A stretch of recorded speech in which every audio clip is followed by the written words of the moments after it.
حضرت سیدنا جنید بغدادی رحمتullah علیہ فرماتے ہیں، میں نے ایک سال حج کا عزم کیا۔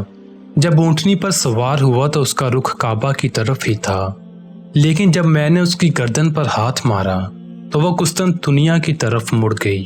میں نے کئی مرتبہ اس کا رخ موڑا مگر وہ قبلہ کی طرف نہ مڑی۔ میں نے اپنے دل میں کہا، اے اللہ عز و جل، اس میں ضرور کوئی راز پوشیدہ ہے۔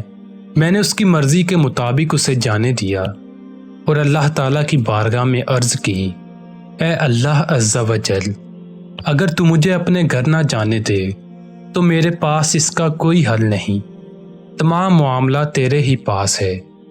فرماتے ہیں کہ اونٹنی تیزی سے چلتی ہوئی قسطنطنیہ میں داخل ہو گئی۔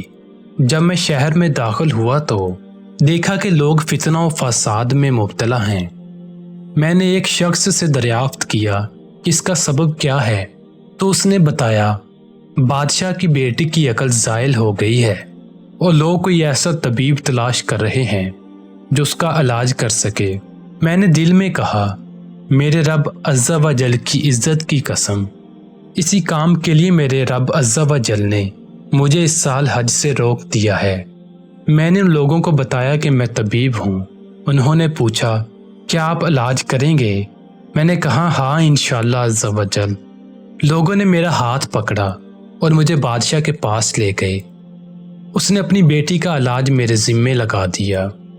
میں نے اللہ عز و جل سے مدد طلب کی اور کمرے میں داخل ہو گیا۔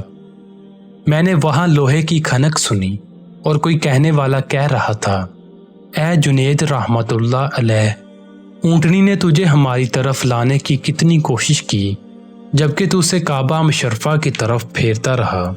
اس کلام سے میری عقل کھو گئی۔ پھر میں اندر داخل ہوا تو ایسی لڑکی دیکھی کہ دیکھنے والوں نے اس سے زیادہ حسین لڑکی نہ دیکھی ہوگی۔ وہ زنجیروں میں جکڑی ہوئی تھی۔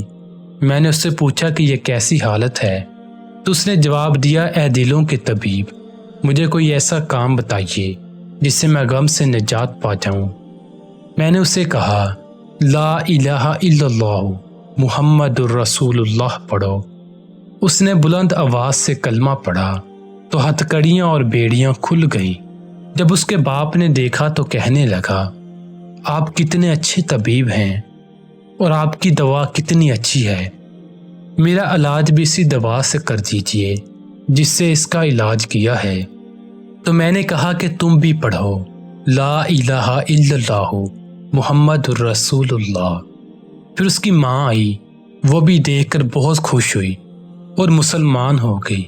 پھر اس شہر میں رہنے والے سب لوگ مسلمان ہو گئے۔ اس پر میں نے اللہ عز و جل کی حمد کی اور روانگی کا ارادہ کیا تو وہ لڑکی کہنے لگی، اے جنید رحمت اللہ علیہ، جانے کی جلدی نہ کیجیے۔